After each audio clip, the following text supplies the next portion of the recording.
রাজধানীর কাকরাইলে গণতন্ত্র পুনরুদ্ধারে বেগম খালেদা জিয়া ও তারেক রহমানের নেতৃত্ব নিয়ে আয়োজিত আলোচনা সভায় বক্তব্য রাখছেন বিএনপির সিনিয়র যুগ্ম মহাসচিব রুহুল কবির রিজভী। আমরা সরাসরি যাচ্ছি সেখানে। জন্ম দিতে হবে, সেই জন্মই দিয়েছেন জিয়াউর রহমান।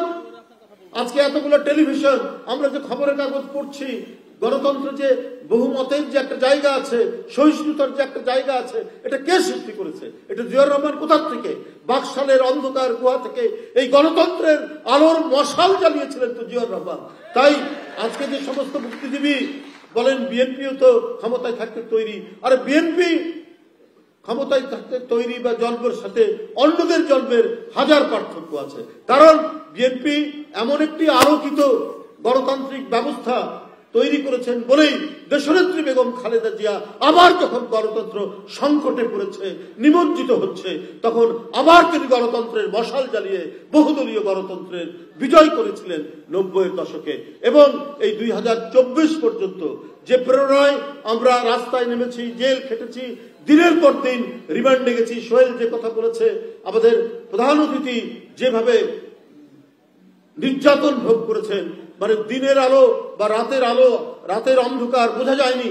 যে 60 দিন যে ঘরে রাখা হয়েছে, এটা রাত না দিন সেটা টের পায়নি। যে এত যে নির্যাতন নিপীড়ন, এটা কিসের, কার প্রেরণায়? দেশনেত্রী বেগম খালেদা জিয়ার প্রেরণায়। যাই হোক, আমি আর বক্তব্য দীর্ঘায়িত করতে চাই না। আমি আফজাল ভাইকে ধন্যবাদ জানাই, তার এই কাজটি তিনি করেছেন এবং তার মতো একজন লেখকের হাতে এই বইটি তৈরি হয়েছে। আমরা এখান থেকে অনেক মূল্যবান পাবো। আমার কোনো সমালোচনা নেই, তবে ছবিটা আরেকটু অন্য ধরনের ছবি দিলে ভালো হতো। এটা খুবই গতানুগতিক ছবি হয়েছে, আরো অনেকেই এটা ব্যবহার করে। তবে এইটা যদি আরো ডিফারেন্ট টাইপের ম্যাডামের একটা ছবি হলে করে, এটা আমি মনে করি যে আরো আকর্ষণীয় হতো।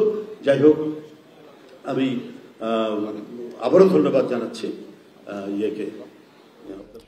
রাজধানীর কাকরাইলে গণতন্ত্র পুনরুদ্ধারে বক্তব্য রাখছিলেন বিএনপির যুগ্ম মহাসচিব রুহুল কবির রিজভী। আমরা সরাসরি ছিলাম সেখানে।